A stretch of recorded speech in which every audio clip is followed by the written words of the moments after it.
Hey everybody, today I'm going to give you a quick look at a new feature we just launched here at GrowthBook called learnings.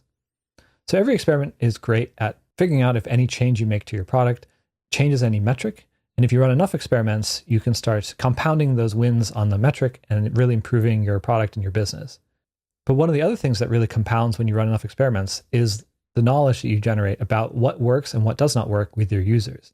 So as you start running more and more experiments, you might start noticing patterns across any set of experiments.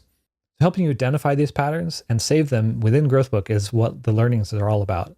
So here we have GrowthBook's learning library. It shows you every experiment that you've run and the status, what it had, and what decision was made, and any conclusions that were made from that experiment. And then we added this learning library up here. So learnings allows you to document any patterns or user behaviors that you think are important for future projects. This can also be used to help you document more subjective things like user feedback or user research, and then allow you to tie those into any experiments that might prove or disprove that hypothesis. So one of the things that happens as you run more and more experiments is that the ability for you to be able to find those patterns across hundreds, if not thousands of experiments actually goes way down. So AI can be used to find those commonalities across any set of experiments without applying biases that might happen from a human using that same set of experiments.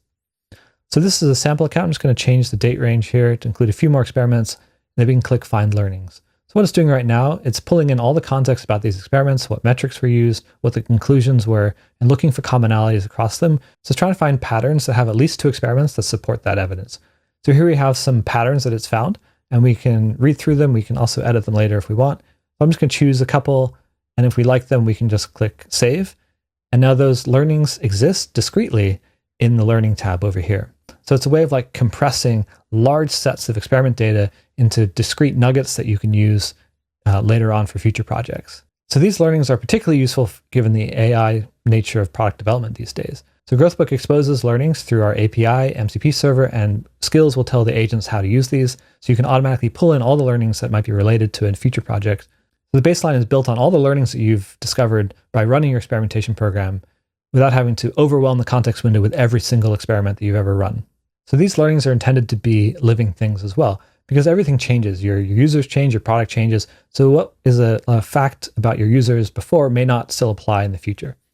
So within GrowthBook, we have the notion of status. So you can add the status of like, this is an emerging thing we found, or if you find enough contradictory evidence, you can reject this outright. It's really important to document the anti-patterns as well as just the patterns. So it's really useful for helping users and your AI not make the same mistakes again. So not only can you adjust the status, but you can also have a rescan to find any new experiments that might support or contradict this learning. In that way, you can keep the learnings up to date and make sure they still apply to your product as time goes on. Like most things in GrowthBook, everything is highly customizable.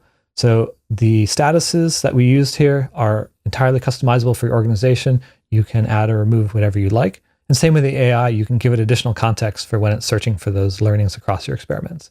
Well, I hope you enjoyed this really quick look at learnings at GrowthBook. It's a really great way to go beyond just compounding wins, but compounding learnings, and really leverage the benefit of a well-run experimentation program long into the future. I hope you enjoy.